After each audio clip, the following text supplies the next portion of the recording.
Hey everybody, welcome to BFR Tuesday. My name is Ed LaCara and I am here in Dallas, Texas in my clinic. And super excited today. We have Pete Holman going to join us, who is a physical therapist out of Aspen. And we'll kind of get into this in a minute or so. I'm hoping that he can now get in and we're going to see. I'm going to send him. Oh, there he is. Hey, Hey, how's it going, Pete? my man. Look at that all black sweatshirt. I love that. I love that. Yep. Nice. You be careful. I might break out in the haka here. Oh, that would be awesome. I mean, I've been scared more than once from that hockey. So yeah, I'd love to see that. That would be awesome. So yeah, I'm really thank you so much for taking the time to jump on today. What I really wanted to do is kind of get your feedback, like how's it going and stuff with how you've been using BFR for your own rehab. But first, let's give everybody a little bit of our background. I met Pete probably in about 2011 while he was working with TRX Training, and kind of talk a little bit about what you did with them and the RIP trainer and all those things kind of briefly. Well, so I'm a physical therapist by clinical training and a certified strength and conditioning specialist.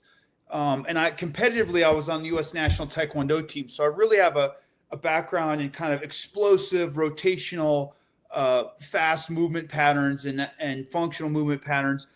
And so I was doing some training with a snowmobile athlete in Aspen, an X Games athlete, which is kind of fortuitous because X Games just finished up yesterday. Anyhow, trying to get him to control inertial loads on a snowmobile. And I came up with this idea to have a bar with an asymmetrical load on it. And it turned into something called the Ripcore FX. And eventually TRX ended up acquiring my company and brought me on as kind of the head of RIP training, director of RIP training. So it's an asymmetrical training device for core and balance and rotational, anti-rotation and rotational power and all that.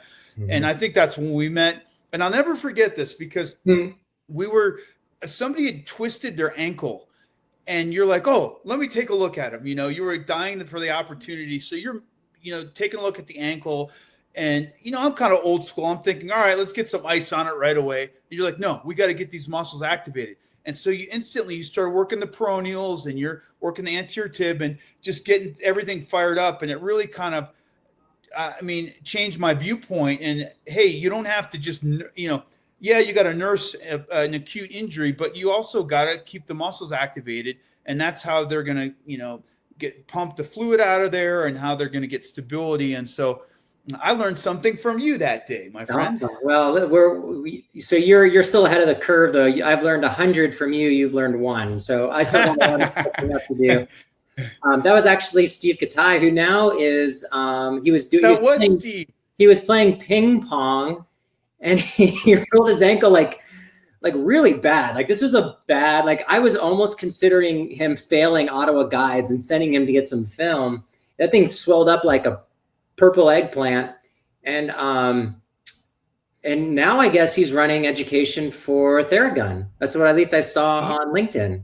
Yeah, and he did education for, I want to say, Surge.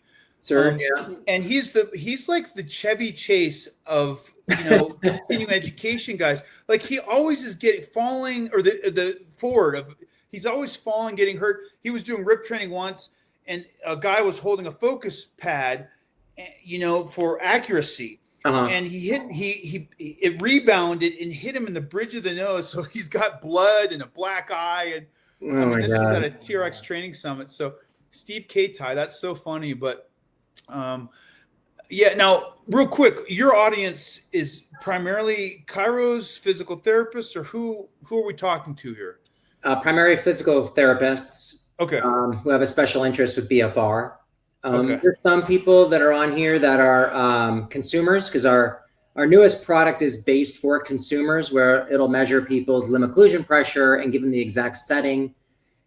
And so I'm starting to, although still maintain that clinical emphasis, starting to move a little bit more into the consumer, because there are a lot of people that want to build their strength and hypertrophy, and without necessarily having to see somebody like you or me. And so we're trying to kind of manage, kind of walk on both sides. Like, where can we have a safe product at the same time, let people do what they need to do? Because it appears, and what I'm hearing, my time at 24 Hour Fitness, I still have a lot of people that work in that industry, that this home exercise market is just growing and growing and growing. The people that own a Peloton, that get on YouTube and just want to watch people do these exercises, we're seeing this grow and grow, and it's taking a chunk out of those gyms because people don't have the time or the effort or the energy or whatever else. So we want to try to provide a safe and effective program for those people that aren't just, want to do it on their own as well.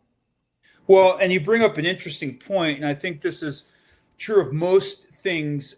I'm not an intellectual, apparatus guy. Like I don't, I'm not the guy that gets the Fitbit and for 4 hours is like, I'm going to program every little, I just kind of want simple, easy, like I'm old school. Mm-hmm. And that's kind of what I've really appreciated about the BFR, especially the Smart Cuffs application. Hello there. Hi. That's my partner and girlfriend. Hey. Hi. Howdy. That's Pete Holman. He's in Aspen. Hi, Pete. Hello. And so, yeah, I've really appreciated like the first time you kind of go to get everything out of the box and the package, there's a little intimidation because you're like, this is something you've never done before. And then literally 3 minutes later, you're like, that's it. That's all I got to do is like strap it on and blow it up. And then you're up and running. It's it's so simple and user-friendly. And I will say the only thing that I've really kind of played with a little bit is the pressure setting. Sure. And I think there's probably some nuance to that and probably some experimentation, and everybody, I imagine, has to find their sweet spot. Mm-hmm. I'm the typical, I don't know, blockhead. Like, I'm just like, crank it up, let's go. Yeah. But I listened to your advice. You said the first time you did I was doing lower extremity. By the way, I've recently had a total knee replacement for the audience out there. I'm 10 weeks post-op. But I started playing with BFR at 4 or 5 weeks. And for no reason other than I lost the pressure inflator to the Smart Cuffs, which was a bonehead move. And by the way, I found it, Ed. So thanks for sending me another one back and sending it back to you. But I've gotten my pleasure. Yeah. So I started 5 weeks out, and you had recommended to start at about 60 to 80, if I'm not mistaken. Mm-hmm. And so that's what I did. 60-80% of your LOP, yes. Yes. And that's what I started with. And then I've just kind of inched up, if not every session, every other session. Mm-hmm. And so now it's, I'm doing 120. And I think that's kind of I want to say that's the max, or no? 80% is your max. You don't have to go anything above that. There's no reason to. Okay. And here's my take on it after doing this for about 3 years, is your body doesn't know the difference. All you're doing is making sure that it gets to fatigue, and you're switching from a aerobic to an anaerobic metabolism. Because I really feel after doing this for a while now that the key is that lactate production, and that lactate production now is going to stimulate motor unit recruitment and fiber recruitment, stimulate growth hormone, insulin growth factor, start to cause these microcirculation changes, help improve bone healing. But it's really that lactate that does it. So does your body know it's at 55%? Does it know it's at 60%? I think that the lower pressure you use, the more reps it's going to take to get you closer to failure. The higher pressure you use, the less reps. The sweet spot is that 30, 15, 15, 15. And you're about 2 or 3 reps from failure after that last set. Like, you're almost there. You're almost like, oh my God, get this thing off of me. And then you know that you're at the right pressure. Yeah. And so that's, what's great about me is that I'm a simple thinker. Like, you just rattled off all these, metabolic byproducts and processes. I'm just like, listen, I mentioned I'm old school. I want to pump. I want the muscles to feel like they're engorged with blood, that they're toxic. I've got the lactic production. They're swelled up, and I've done my job if I can achieve those results.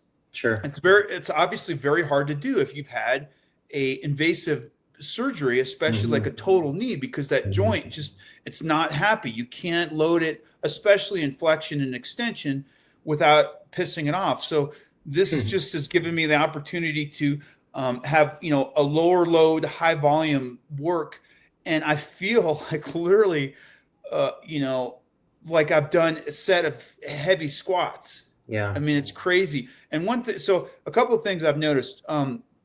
One is that I've played with the reps, and I know you've got a specific protocol, but I think if you get anywhere above 15 and I don't know, I've never gone over 30, but somewhere in that, I've been doing like 20. Sometimes if I feel good, I'll do 25 or 30, but you want to feel at the end like you're smoked and you're done.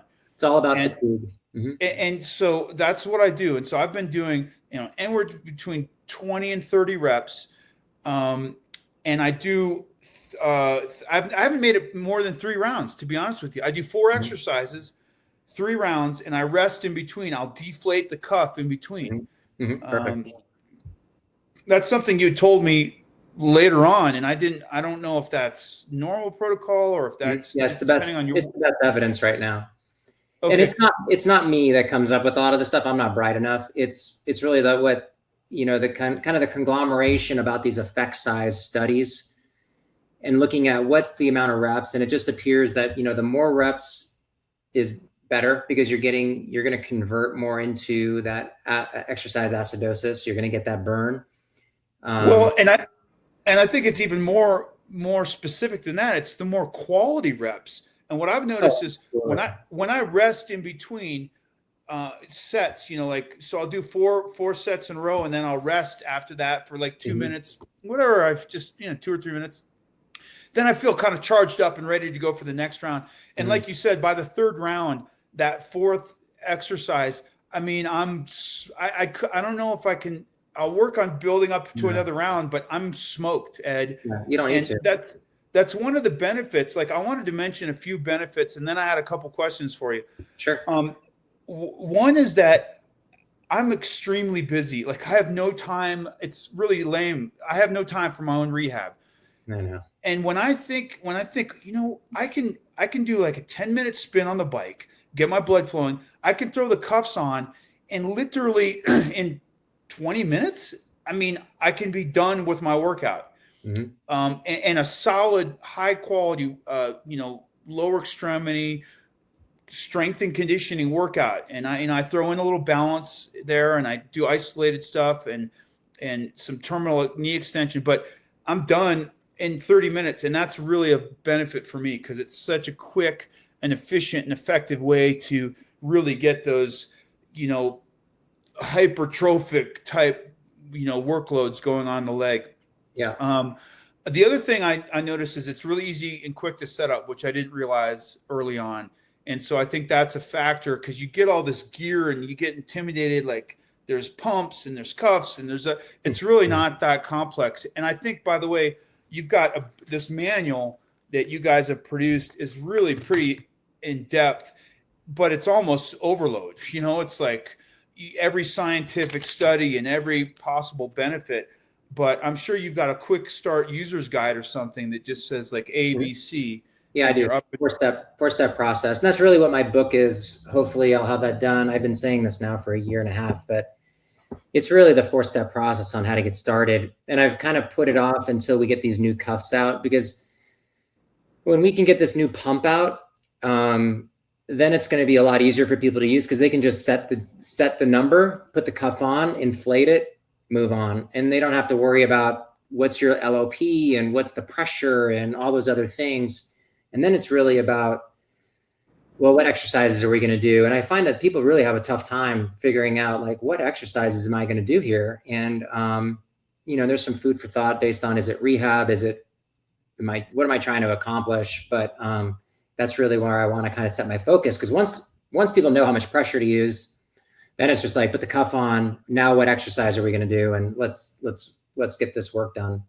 Yeah, well, and I don't know if it helps or not. I've been playing with, it's the old Tom Purvis stuff, like isolation before integration. So I'll do like a prone I mean, something as basic as a prone hamstring curl.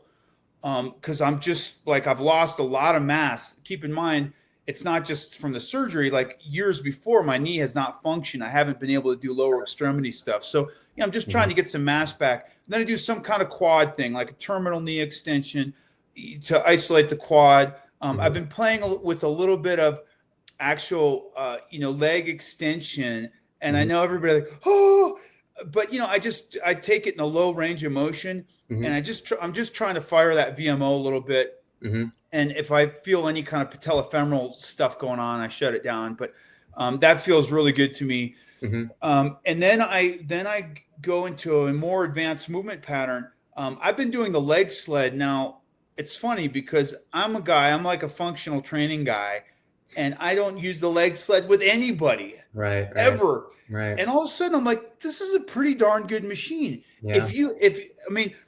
Because what happens is it puts me at an angle where I don't have so much patellofemoral stress from like a normal squat position. When your kind of knees, you have to drift forward.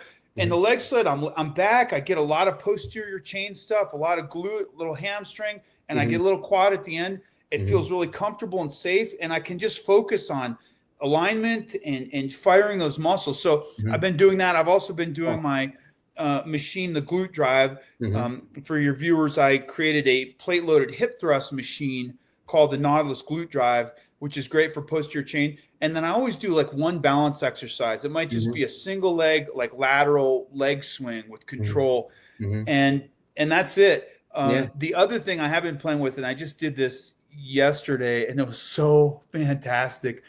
And it almost would even shorten my workout more, because I don't know if you need much more than this, but I was just doing the BFR with some sprint intervals.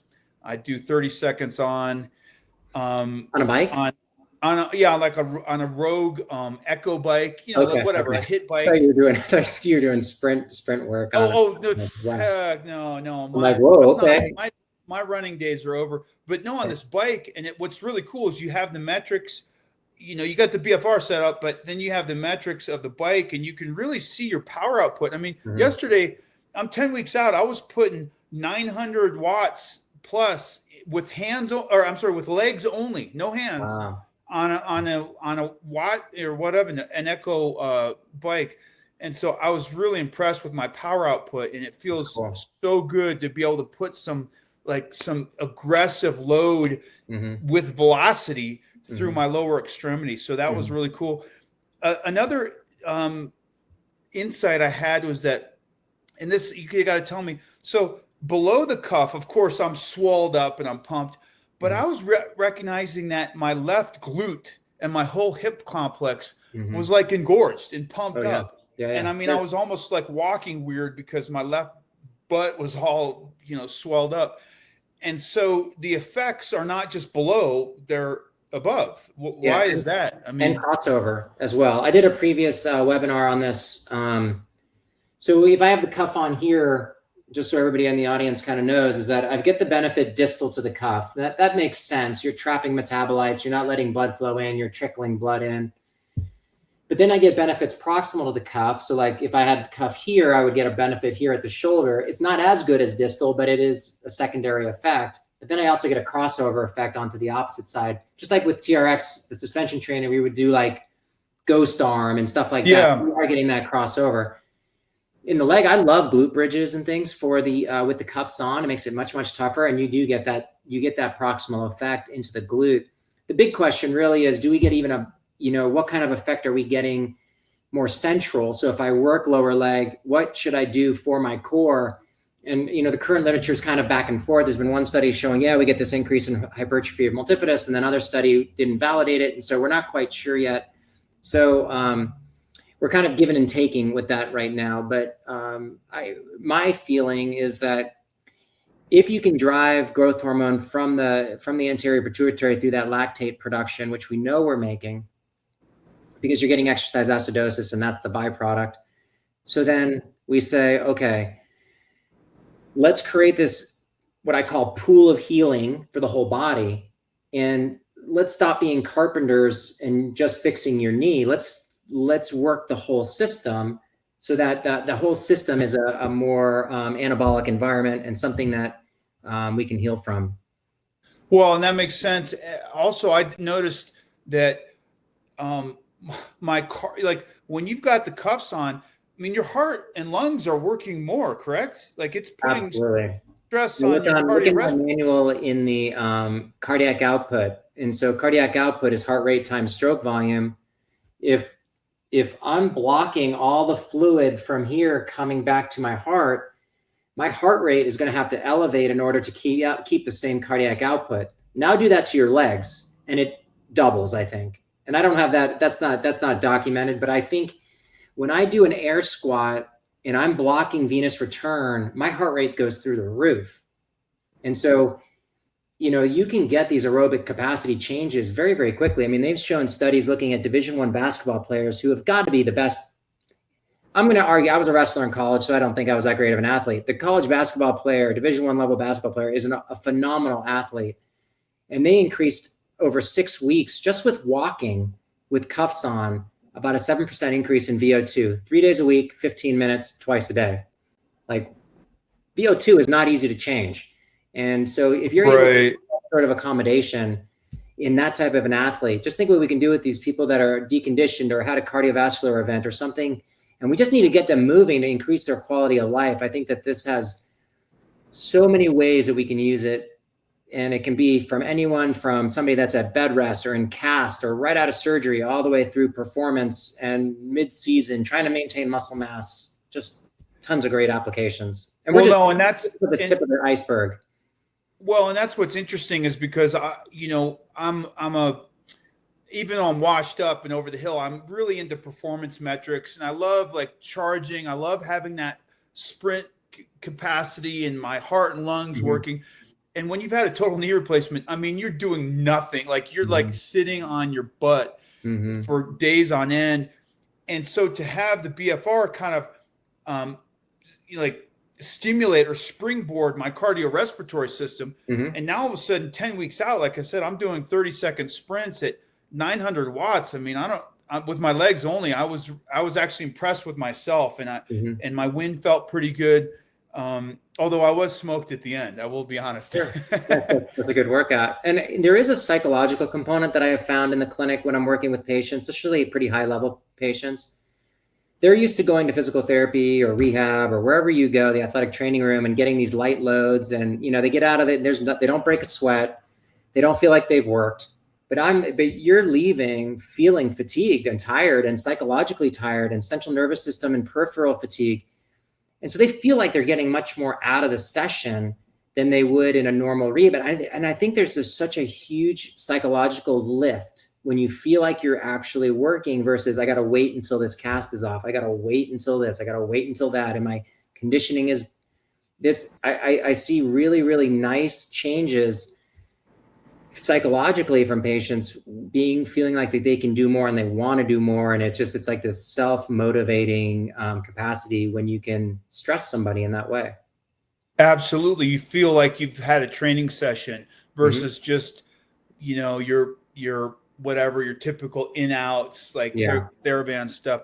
Right. A couple other things that I noticed. One was interesting, and I didn't put it together until I read in the manual. I was doing some research, but after the session, my knee's been pretty achy. It's an invasive surgery, a total knee replacement, and I'm up in Aspen at 8,000 feet, so it's always cold. It's always icy. By the way, I slipped today, and I thought my quad tendon was going to snap in half. I was like, oh my God. So you have to really watch the ice up here. But my point is, after the BFR sessions, my pain was, and maybe it was a psychology. I don't know what it was. No. So two things. One, the pain in my knee was like nil. I had no pain. That's awesome. Now, granted, an hour or two later, it got a little pissy again. And I don't know if that's just because I'm training hard or whatever. It's cold. But the pain relief was really significant right after exercise. And what was the second thing I was thinking? Oh, psychologically, you hit the nail on the head. I feel like my endorphins are flowing because it's like, man, I'm actually working like an athlete again. I'm not just doing these, excuse my language, but like chicken shit little straight leg lifts. I'm like training like an athlete. Yeah. And that psychologically is very powerful. Yeah, it's awesome. Yeah, there's no doubt. There's that one slide I have in that manual, maybe 2 slides on the benefit of exercise, and all exercise helps pain relief, which is amazing. BFR is a significant pain reliever or analgesic, which is awesome. So we can get people moving more and doing more. But I think that's one of my big messages in my class is if we're just doing passive modalities, I don't care how acute of an injury is, we got to get people moving as fast as possible. And that should be the ultimate goal. And more is pointing towards this, getting people self-dependent, getting them off a table, getting them moving and exercising, even if it's low level. And so that's where BFR really fits, because, hey, at least we can get a physiological adaptation if I throw a couple cuffs on you. And even if you're just walking at this point, we can build you up and get you stronger. So, well, here's one question I have for you. And this, maybe you don't have an answer, but it's kind of like there's a clinical side of it, and then there's just a psychology side. So what I've noticed is I'll have about 2 BFR sessions in a row. And then the third time I'll go to do my leg rehab, I'm like, I'm just going to do like just my own thing, no BFR. Mm-hmm. And for me, it's like when I do those BFR sessions, I mean, it's literally like a 9 out of 10. At the end, it feels great. It's amazing. I've trained, but it's intense. Mm-hmm. And I don't know if there's any science behind this. Do you need to have a certain cadence on this? Or should you have a break now and again? I mean, I don't know of any. That doesn't mean it's not there. There's so many studies. I'm sure some slip through my colander, but I would guess that it's with your rep and set scheme, because with me, it's not a problem to go to failure. You just have to know in the back of your mind that you're going to be causing some muscle damage or exercise-induced muscle damage with it. Fine. We do that all the time with high-intensity training. Just make sure you have enough break in between, let your body recover, give it its sleep and its meditation and its rest and its nutrition and all that stuff so we can repair. Fine. When I'm using BFR in rehab, I tend to stick to that 30, 15, 15, 15 rep and not go to failure, because you can do multiple sessions in a day if you really wanted to. I never get that opportunity with my patients, but you could. You could not cause damage and do multiple sessions a day because of that non-damage. And then, you're looking at, well, we're stimulating stem cells and this growth hormone production and insulin growth factor and all these things that are good for healing.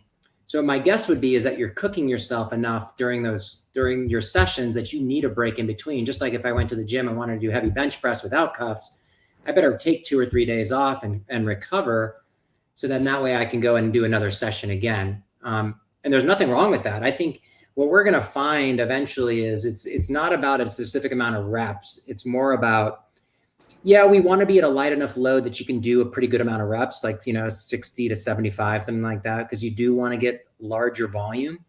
But, again, the brain doesn't know. Your body doesn't know if you did 64, if you did 75. What it knows is you got tired, you got fatigued, you're taxing yourself, and you're getting the response. And that brain's response, in my opinion, is it thinks you're causing damage, even though you're not. And so it's sending these things to try to repair it, because all it knows is that you got to run away from that saber-tooth tiger again tomorrow. It doesn't know that it's, Pete Holman's ass builder. It doesn't know.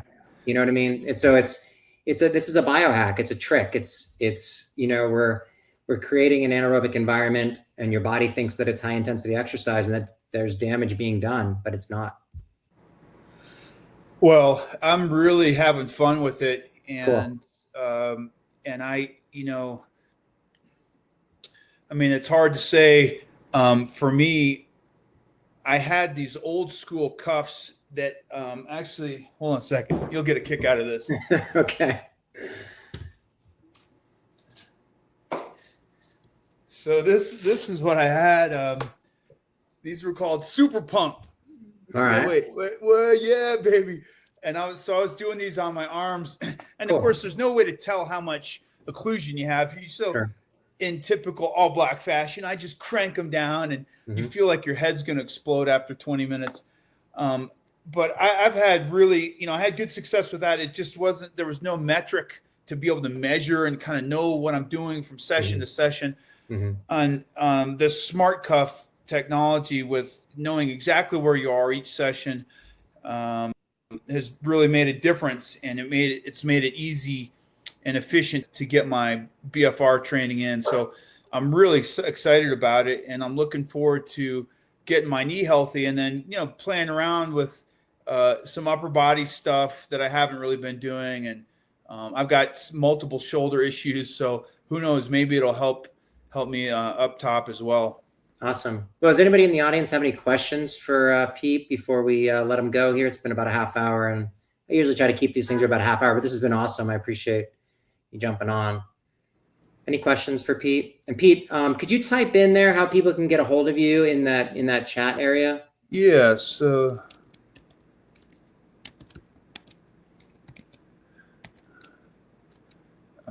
so at, like, I'm on Instagram. I guess I should do IG at Pete Holman 1. There you go. And when I repost this, I'll put those links in there for you too. Yeah, if anybody's got questions. I mean, by the way, I'm a physical therapist, and I've just had a total knee, and I've had numerous knee surgeries. So if anybody has questions about knee rehab or total knees, I've got it down to a science. I'm really excited. And what's funny is, now that I've had a total knee, I can't believe how many people are either about to go through this process or have gone through it recently. And it's like when you buy a red car and all of a sudden everybody's driving red cars, Yeah. And so it's really cool to just hear more about that. And I'm steering everybody towards, like, hey, if you don't have a therapist or chiro or somebody that's doing BFR with you on your rehab, you should look around, because it's state of the art, it's cutting edge, and I think it's making a huge difference in my rehab. Awesome. Well, I appreciate that, and I definitely appreciate your time and catching up. And it's always great to hang. Hopefully, get to see you live in person sometime soon. Thank you, Doc. Let's catch up soon, man, and All right. keep the dream alive. Thanks a lot. See you, buddy. Bye.